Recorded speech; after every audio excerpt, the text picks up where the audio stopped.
What's in the cards for you this week? All right, I am going to make sure I am live in all of the places. As you hop on, give me a quick hello. Let me know where you're watching from. I am on the road, so I don't have my normal setup, which means, yay, all right, looks like I'm live there, which means that I'm working off my tiny, tiny computer, and I am trying to make all these things work and not be able to see you all at the same time. But this is exciting because hey, Julie, glad that you're here.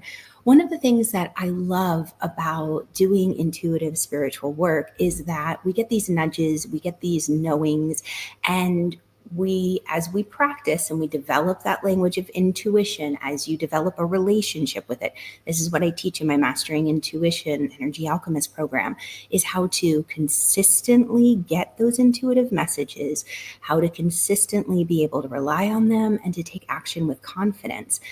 Why? Because we get little intuitive hits every day, day in, day out, and they come so naturally that we don't even realize that it's an intuitive knowing. And let's back up for a second. Hi, Hannah, glad you could be here. What do I even mean by intuition? Well, intuition is really our sixth sense. It's what God has given us that enables us to navigate life with more grace, to know when to call out to a friend and make sure that they're okay. We just get this thought in our head. We get the idea of them. Oh, I've been thinking about them. I need to reach out. And you call them and they say, wow, oh my God, thank God that you called, because I had this important news I needed to share, but I thought you were busy and I didn't want to bother you. Maybe it's you get the intuitive nudge to take action, like something doesn't feel right in your body. But everything that you're getting from, let's say, tests or feedback, like, oh, it's okay. But you have that little intuitive nudge. Let me just do this one more thing. An option is given to you, like, well, do you want an X-ray? And you say, yeah, you know what? Yeah, let's do that. And it's so subtle. The harder we try to grasp intuition and make it work, what ends up happening is we try to force our will into the experience. And it becomes very ephemeral. It's kind of like trying to catch a hair out of your mug of tea or coffee, try to catch that little speck and it just keeps eluding you. Intuition can be like that if we try to forcefully grab it. So that's why I love coming on every week with all of you and giving you tips and techniques on how to develop your intuitive abilities. We have a full moon coming up at the end of the week on December 15th, full moon in Gemini. This is very exciting because a couple different reasons. Gemini is a planet of communication, planet of thought, of ideas, and Mercury is retrograde, who rules Gemini, and Mars just went retrograde. So the cool thing about that is it's creating this little trifecta that enables you first with the full moon to have revelations. Because it's in Gemini and ruled by Mercury and Mercury's retrograde, it has us reassessing our beliefs. Like, what were the old beliefs that might have kept us holding back from trusting intuition? What were the old beliefs that kept us playing small? What were the old beliefs that might have belonged to the family lineage that helped them in the past but are not in current time? And then add to it Mars. Mars is retrograde, which can represent the ego. And when Mars goes retrograde, it means we're taking back a little bit of that. I know I got to push for this. I got to make it happen. I can do it all on my own. And Neptune went direct, holy cannoli, on Saturday. What does that mean? Well, it means that we're more inclined to be open to spiritual guidance. Because I got to tell you what, more and more, the more that I do this practice, the more incredible, and I'll use the word miracles, that I see when people take a moment to pause, to simply connect with Great Spirit. What do I mean by that? God, just to say it plain and clearly, whatever that higher power is for you, source, universe, creator. But when we pause and we connect to spirit, Great Spirit, absolute light, God, then everything changes, whether it's through a simple prayer in the morning that kicks off your day, whether it's you acknowledging that you have free will. And yes, if you want to do it independently and do it all by your lonesome, you can push through.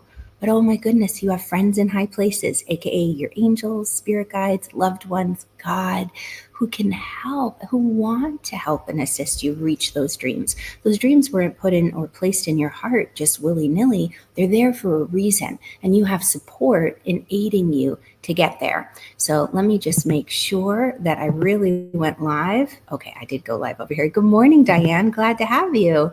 Okay, so let's just pull a card for this week. Place a hand on your heart, and we're going to tune into your energy. Trying to do this new setup.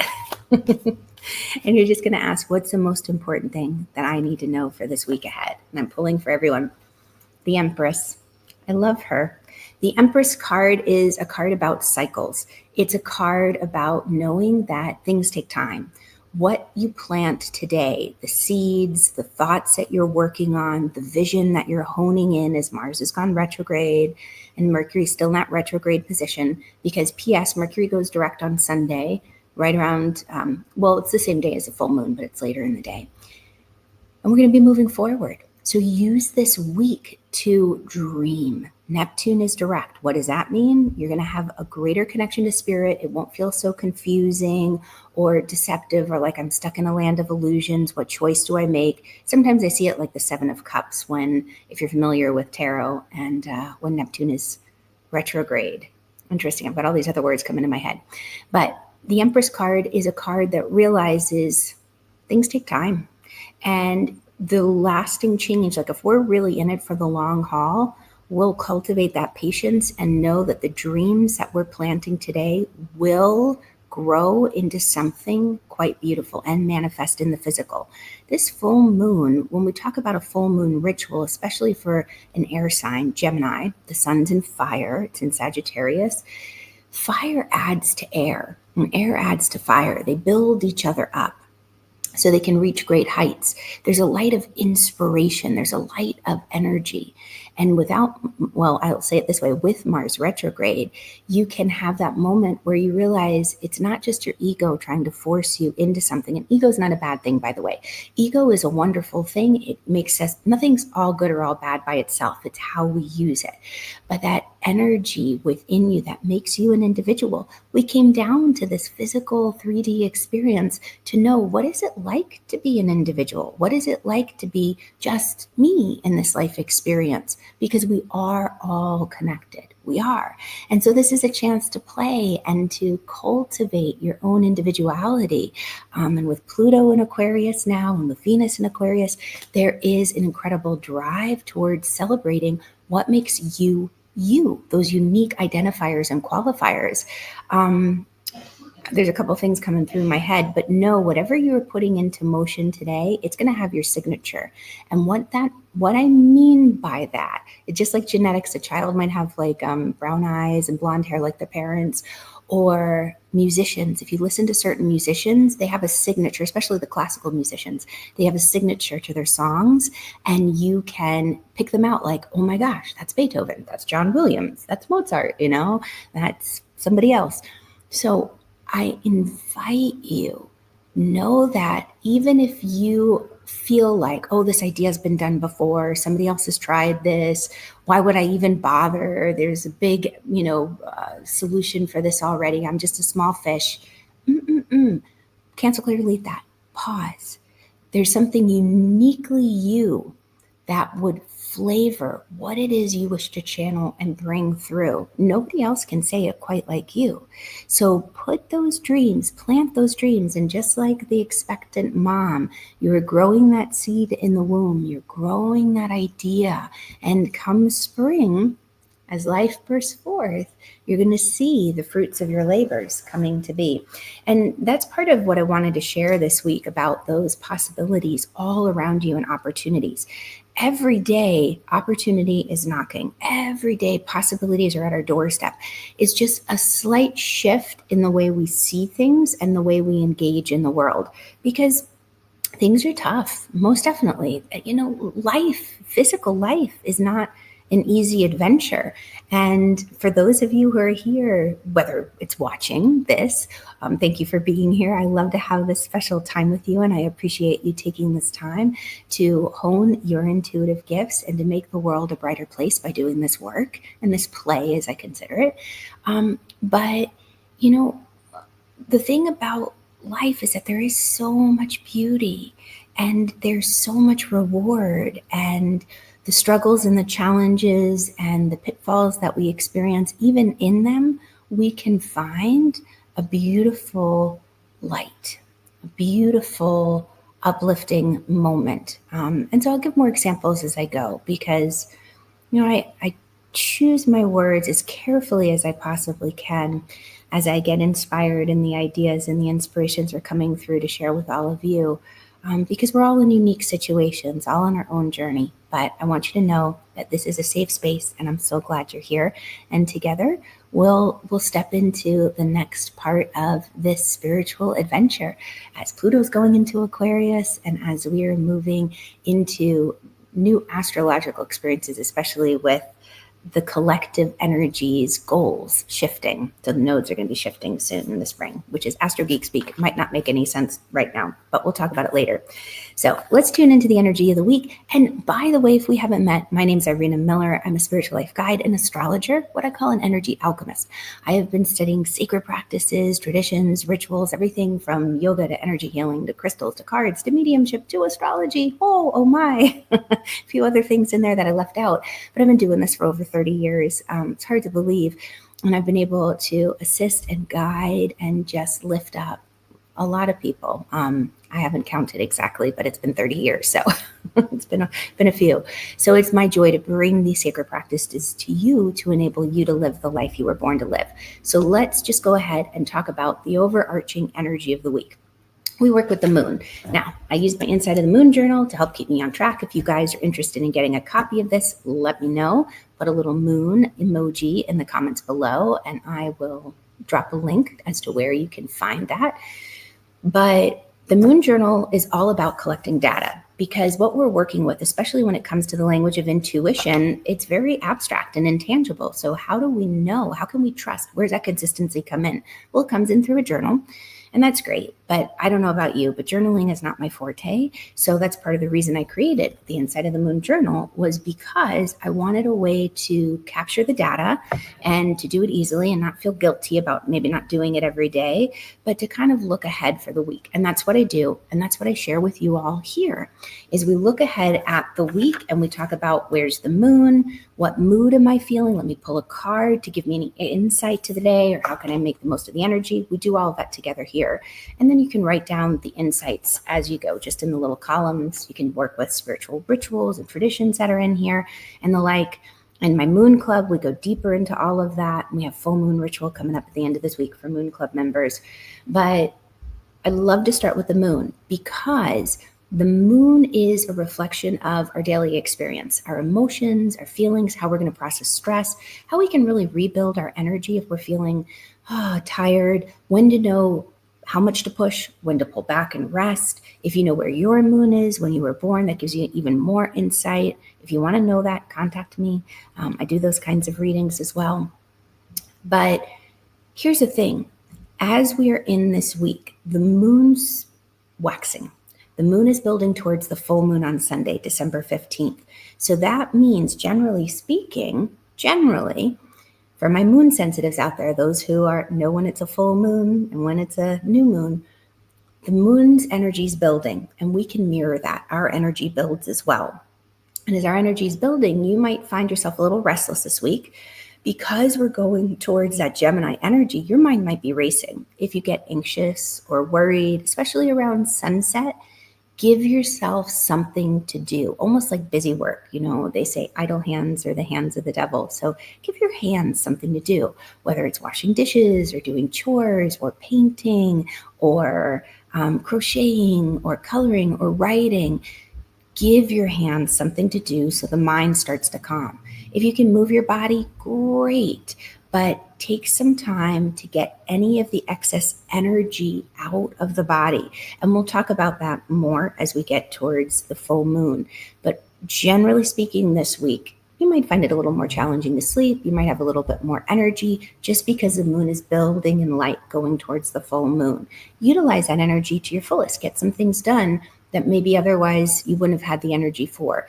The full moon is basically saying, well, I should say the waxing gibbous to full moon phase is saying, hang in there, keep working towards your goals. Don't give up. If you are getting tired because it's been a long haul, hang in there. It's coming. That celebration, that peak, that milestone that the full moon represents is coming.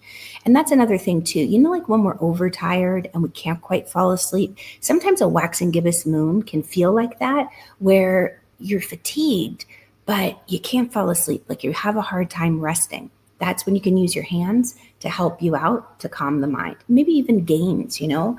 Sometimes people like coloring even. Okay, let's talk about Monday. So Monday, the moon kicked off in Pisces and then quickly moved into Aries energy. So we're in that Aries moon, and I'm going to just ask, how can you make the most of that Aries moon energy? Let's see who's popping up. Wheel of Fortune. So it's outside your control right now. Oh, and Julie, that happened last night. No sleep. Okay. Yeah. So listen, the cool thing that I love about paying attention to the cosmos and Mother Nature and the cycles and the rhythms is that we could beat ourselves up. We could get really frustrated, like, oh my God, I'm not sleeping. I can't fall asleep. I'm tossing and turning. What if this is a part of you tuning into the cosmos? Not that it always has to be like that. We can find ways to work with the energies, but maybe the moon is also trying to communicate something. When I went through the Priestess Process program, which is very shamanistic like training, we would have nights of, like, part of our assignment was to sit under the moonlight and just to kind of meditate with the moon. Like, hi moon, kind of like the book. And, you know, that good night moon, what message do you have for me tonight? And you're just sitting there. And maybe you realize, oh, the moon's in Aries. What kind of message comes through? And for today, what's most important that you know is that there's fate at work. Bigger things are at work in order to help line you up. The Wheel of Fortune represents cycles. There are moments where we feel like Lady Luck is on our side. And then other moments where we're like, oh, why do I seem to be in the wrong place at the wrong time? Just give yourself a moment to breathe and realize that the more you push, the harder it's going to be. This is a card in some ways of surrender, where you realize that the things that you wish to manifest, when you put a prayer out there or you make a wish like you do with the new moon, things get placed into motion. All prayers are answered. All prayers are heard. I truly believe that. Of course, you know, like we may have to wait for some of those things to line up and be answered, but sometimes that's because there's other people involved. Like, let's say we're wishing and hoping for a new dream, that our current job stinks. Well, we might have to wait until the other person leaves the job, or until, you know, the funds free up in the company that we want to go to, or until the project ends and the new project, you know, so don't give up hope.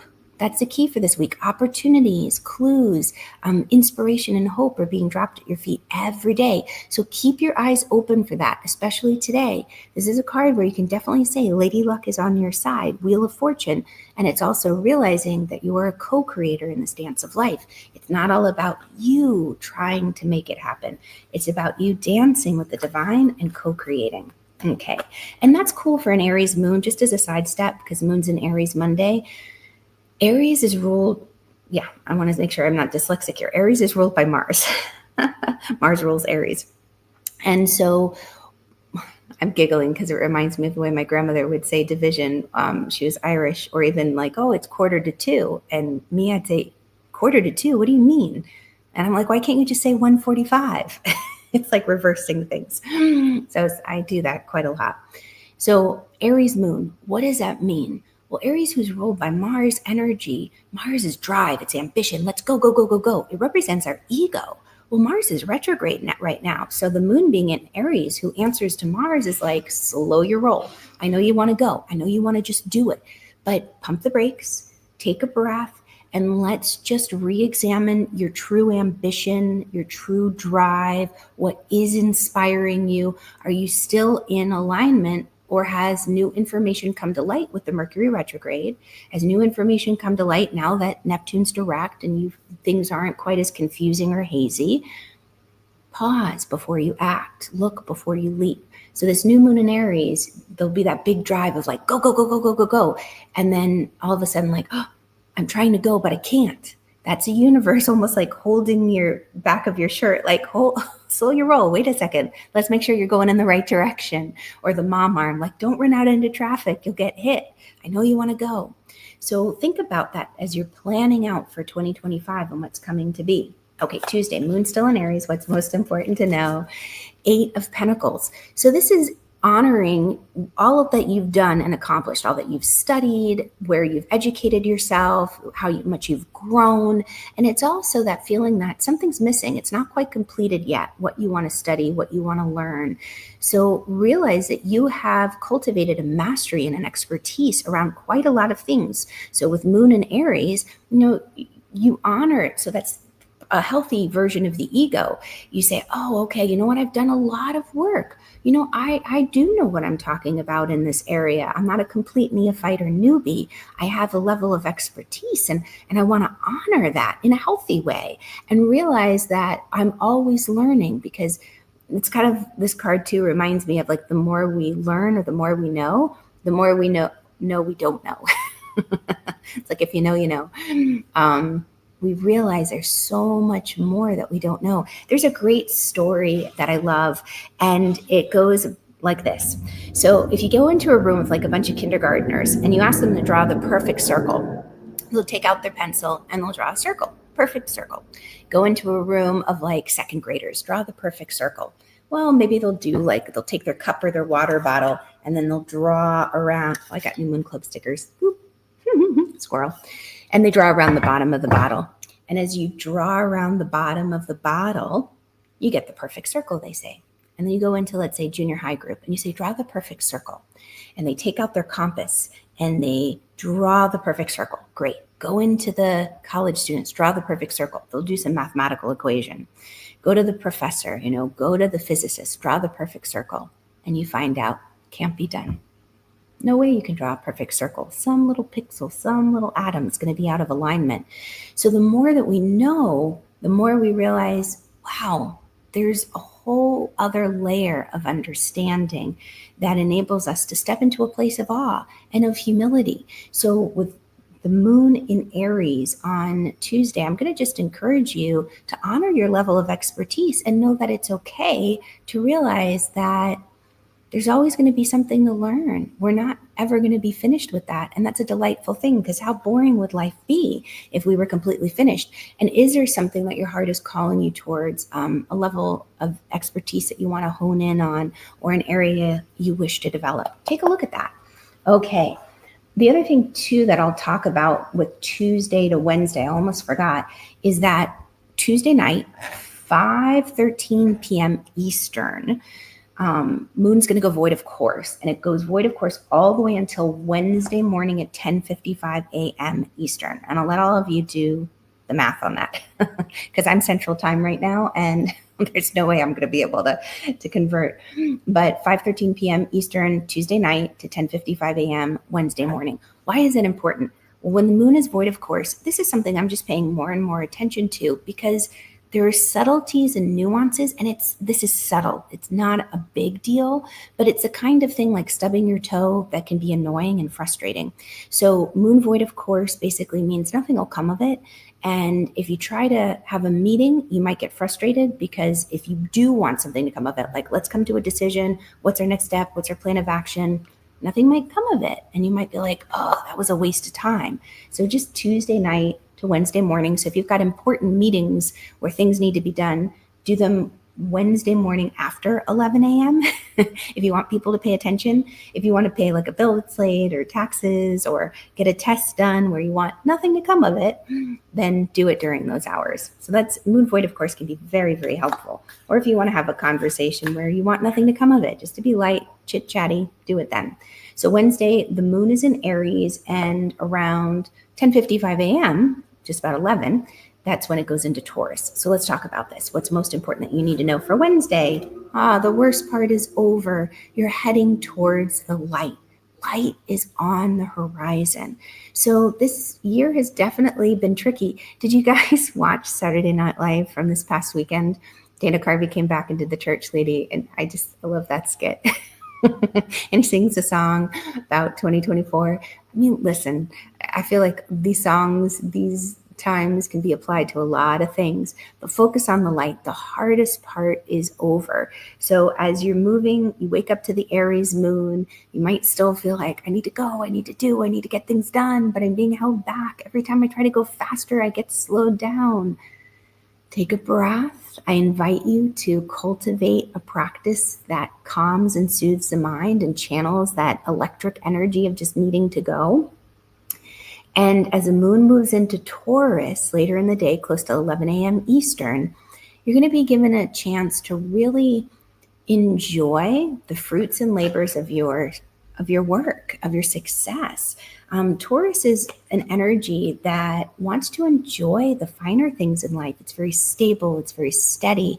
It's very loyal. It knows the benefit of slowing down and enjoying yourself. Good food, good music, good drink, good company, and just enjoy. So Wednesday afternoon, I would encourage you, if you get a chance to, or Wednesday morning if you're West Coast energy, West Coast time, plan something fun and celebrate. Well, maybe fun and indulgent is a word that I'll pick. So maybe a food, maybe a movie just where you rest. Maybe it's doing something like putting on the lotion that you love, that you save for special occasions, but do something that feels a little indulgent and definitely enjoyable. Okay, so Thursday, moon is still in Taurus. What's most important that you need to know? All right, Ace of Swords. Trying to figure out which way to go. Ace of Swords, new idea, new inspiration. So this is a day of inspiration, and Venus is going to be opposing Mars. Venus rules Taurus. So the moon in Taurus is going to be checking in with Venus, like, hey, what's going on? And Venus is in Aquarius, which is that electric, I'm going to do things my own way. I'm going to dye my hair purple. I'm going to pierce my ears. I'm going to wear the funky clothes. I just have to be me because I'm finding joy in that. I'm going to encourage you, because it's opposing Mars, which is our ego, our ambition, our drive. You might find that there is this little dynamic at play between wanting to do something very unique and different that enables you to enjoy life, but might go against kind of who you've been at your core in the past. And this is a great setup for the full moon in Gemini on Sunday, because there's a beautiful, it's happening in Gemini, but there's a beautiful energy between the sun and Uranus, where they're in what's called a quincunx, where they are, the energy of Uranus is really encouraging you to think outside the box. It's spontaneous, it's electric. So whatever idea or inspiration comes to you today, it might not feel like you might not, your ego, your identity might not identify with it, like, oh my gosh, like, I don't know, can I pull that off? Can I wear a hat? Can I have purple hair? Can I pierce my ear, my nose, whatever? Can I speak like that? Like even the artists, like think about when there's certain artists who take on different accents and you listen to them and you're like, what? Why are they talking like that? That's not them. But for whatever reason, they were trying it on. They were experimenting. They were seeing what was right. They weren't necessarily, at least outwardly, caring, showing the world that they cared what others thought about.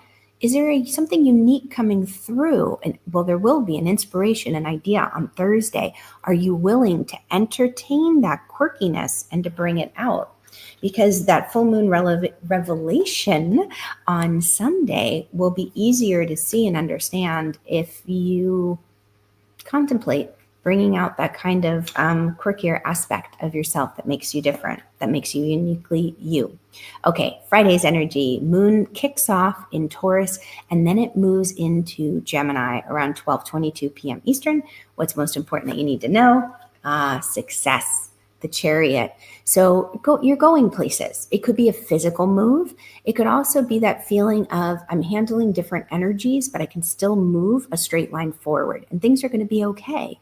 There is victory with this card. There is success. So if you have been struggling, and I'm just kind of contemplating the astrology that we've had, if you've been struggling with any of the old beliefs, because Mercury is going to go direct on Sunday, you might find Friday, this is Friday's card, you might find that on Friday, you're actually able to see the success, the forward momentum. So where the 10 of Swords said, the worst part is over. Like, you have addressed the hard beliefs. You've addressed the tough energy. You've had the conversations, maybe even just with yourself right now, but you're ready to move forward. You're going to see that momentum. You're going to be able to feel it. So where the beginning of the week, things might have felt like, the harder I push, the deeper I seem to sink. I giggle, right? Have you guys seen those videos about like kids from the 80s and 90s, or like Gen Xers, Zs, millennials? And there was one for Gen X where they're like, everything was quicksand. And you felt like, I'm going to die because I'm going to get trapped in quicksand. So like everywhere you walked, it was like, oh no, there could be quicksand. And we all grew up in places where there was no quicksand, but we had this deathly fear that we were going to get trapped in quicksand. I mean, I know I did. And I grew up in a place where there was not quicksand, to my knowledge, but you learned the more you move, the faster you sink. So it's like, okay, don't move. So if you're ever trapped, from what I know, don't hold me to this. I mean, do your own due diligence and research. Because I mean, this is like, the 10-year-old me was like, what would happen if I get trapped in quicksand from all the movies? Don't move, don't panic, stay still. So Monday, stay still, even though you might want to go. You're going to find by Friday that you can move. You can start to feel a little bit of that forward momentum, even though Mars is going to be retrograde until February 24th, 2025. What? Holy cannoli. It's going to be interesting. Indeed. So when the moon moves into Gemini Friday, about noon, 12:22 p.m. to be exact, Eastern, what's going to happen is you're going to feel a shift from that slowing down energy of just wanting to enjoy yourself to the mind starting to move. And make sure that the mind doesn't go into the bad neighborhood. Mercury rules Gemini, and Mercury's still retrograde. So if you go into anxiety and worry, give your mind a project, give it something to do, and you can use your hands to help out with that. Okay, Saturday, moon in Gemini. What's most important that you need to know? Knight of Pentacles. What you're doing right now is planning for the future. What you're planting, what you're planning will bear fruit in the future. There's a theme this week, which is very much that Empress energy came at the very beginning. What's important to know is that don't expect to see results immediately. You're playing the long game. It's that story, one of the spiritual stories that goes around in the circle is about like wanting corn for dinner. And in the morning you say, oh, you know what? Yeah, corn would be nice. So I'll take my corn seeds. I'll go into my backyard. I'll plant the corn seeds. You come out mid-morning, you water the corn seeds. You make sure they get sunlight. Come out about noon. You check on them, maybe give them a little fertilizer. Come out in the afternoon and you're like, there's nothing happening. There's no, what's going on? Well, surely I'll have my corn by dinner. And you come out by dinner and there's no corn. And you're like, what? But I did everything I was supposed to. I planted it in good soil. I watered it. I fed it. I sang to it. Why don't I have corn for dinner?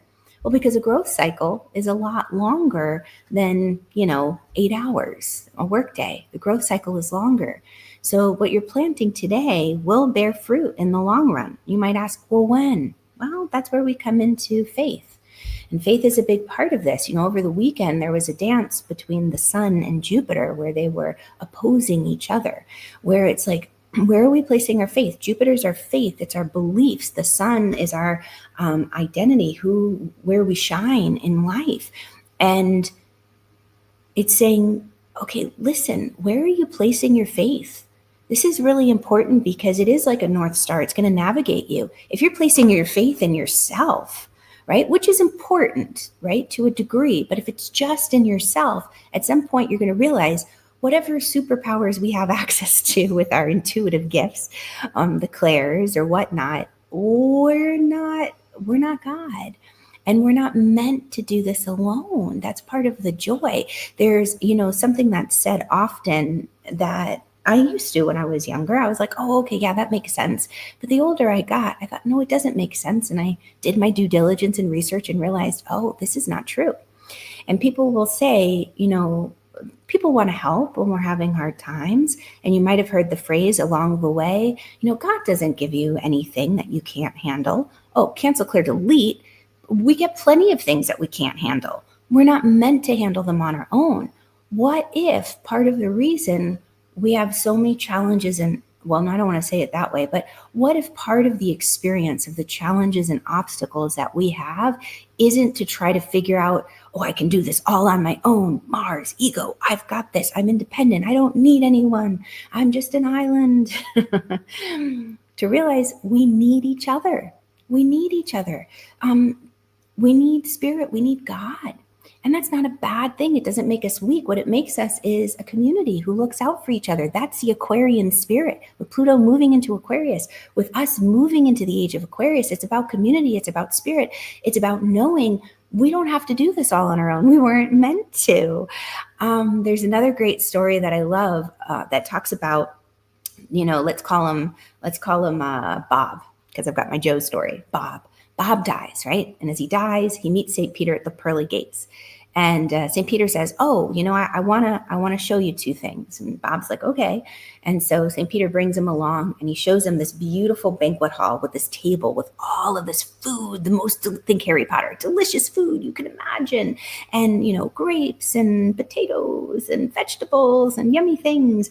And everybody sitting around the table has these, basically they're emaciated.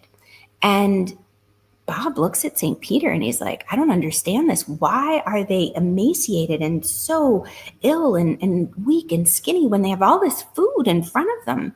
And then St. Peter says, come look. And St. Peter brings them to another banquet hall. And there's the same layout, the same food spread, and there's the people around it, but they're healthy and they're vibrant and they're chatting and they're laughing and they're engaging and they're well-fed looking. And now Bob's really confused. And he looks at St. Peter and he's like, wait a second, same exact halls, same exact banquet, same exact food. What's going on here? So St. Peter says, look a little more closely. And they go back to the first room. And Bob realizes the utensils that they have are so long. They're like 4 to 5 feet in length, the forks and knives. So if a person tried to feed themselves, they wouldn't be able to do it. But if the person fed the one across from them, you could feed each other and you could eat, you could be nourished. So the first room, they weren't feeding each other. They weren't working together. That's why they had all this food, all these opportunities in front of them, but everybody was emaciated. They were sick. They weren't growing. They were dying. The other room, they were happy and laughing and feeding each other. They were supporting it. They knew they couldn't feed themselves with those kinds of utensils, but they could feed a friend and a friend could feed them. Right? Just amazing. So what if these challenges and obstacles wasn't, oh, you're only being given what you can handle? Cancel, clear, delete that crap. I mean, anytime, if you've ever been in a tough spot, tough, you realize, no, I have to be able to break down and know that I've got a loved one or a friend or a community out there, someone who can give me a helping hand. And that's what this community is about. That's my heart's desire and hope and wish, is that this community, as we come together, we're here, we can support each other, we can feed each other. All right, story time over. Holy cannoli. So Friday, the moon does go void, of course, by the way, early in the morning. I think I did tell you that, 7:38 a.m. to 12:22 p.m., because I'm talking about Saturday. Oh, I'm getting myself confused. Oh. All right, off my little rant. Thanks for listening. Sunday's energy, full moon, happens at 4:01 a.m. Eastern time. So for my West Coast friends, 1:01. For my friends across the pond, 9:01. For my Central Time friends, 3:01. All of us are pretty much going to be sleeping Sunday morning. The thing about the full moon in Gemini is anytime we have a full moon, it's a moment of reflection. It's where the moon can shine. It's reflecting the sun's light. It can shine down and we can see the shadows, maybe the areas of our life that we hadn't really been paying attention to, that can sometimes trip us up and sabotage us. And specifically because it's in Gemini, it's going to be around our thoughts. How are we thinking about ourselves? What are the thoughts that we've cultivated? Because Mercury goes direct that afternoon, 3:56 p.m. Eastern. So the full moon ritual, what I'm going to invite you to do is realize that this full moon is helping you culminate and do that final release of the beliefs, of the thoughts that aren't serving you. So a full moon ritual that would be really, really helpful would involve some form of communication. That's Gemini. So words. It could be words. Maybe you journal something. Maybe you talk it out with a friend. Maybe you even sing something. Bring that quality of singing in, processing it through the throat chakra, using the Neptunian inspiration for music. But I would encourage you, get it out through words. And then as you're getting it out and releasing it, whether you're dancing to a song to release it, whether you're doing a burning bowl might be nice because the sun's in Sagittarius. That's a great go-to. But that full moon ritual, really think of it as you're flushing out the last bits of those thoughts of, whatever it is. I'm kind of streaming through my own that I've been working on. Whatever it is that's come up over these last 3 weeks, release it with that full moon. And what's most important that you need to know, 6 of Swords, you're heading towards calmer waters. So those troubled waters are behind you and there's smoother seas ahead. And as we're moving towards those smoother seas, remember, where you go, there you are. As she's moving, she's got all the baggage with her. So are you going to bring, this is your opportunity. This is your chance to release those thoughts and beliefs, those old ways of thinking about yourself. This is the opportunity to really release them. Release them through ritual, through ceremony. Write them down, journal them, speak them out to a friend, say a prayer, listen to the music and sing and dance it out. Moon Club members will have a more guided step-by-step methodology to do that. But know that it's important to release them so that as you're moving to those calmer seas, you're not bringing those thoughts with you. I'm going to just put up on the screen where you can find out more about Moon Club, where we go into new moon and full moon rituals in exact details, and then also going into monthly moon planning, how to make the most of the moon. As big astrological shifts happen, we take note of that as well. And we just cultivate an even closer knit community where we can talk and we can share our experiences. Okay, those are the big things. Oh, and then void of course moon on Sunday, 9:30 a.m. to 2:22 p.m. Eastern. So it's good. It's giving you that chance right before Mercury goes retrograde to be in a safe kind of like, let me just coast for a moment. Let me know that I don't have to take action just now. That'll come later in the day. Yeah. All right. You're welcome, Hannah. Have a beautiful week. Everyone, thank you so much for being here. And Diane, you said you pulled her in the 8 of Pentacles this morning. Oh, it must have been the Empress. Oh my goodness. Yeah. I just thank you so much, everyone, for being here and for doing this work and for hanging out with me. I so enjoy our time together on Monday mornings. Have a wonderful day wherever you are. And P.S. before I forget, if this has been helpful, please do like and subscribe. I really appreciate it. It helps with the algorithm as I try to figure out algorithms across platforms. It helps get it out across and to other people who need this. And if it has been helpful, do please share it with a friend. I so appreciate you and the work that you're doing. Have an amazing day. Much love, and I'll catch you on the flip side. Bye, guys. Oh, thanks, Chrissy. Good to see ya.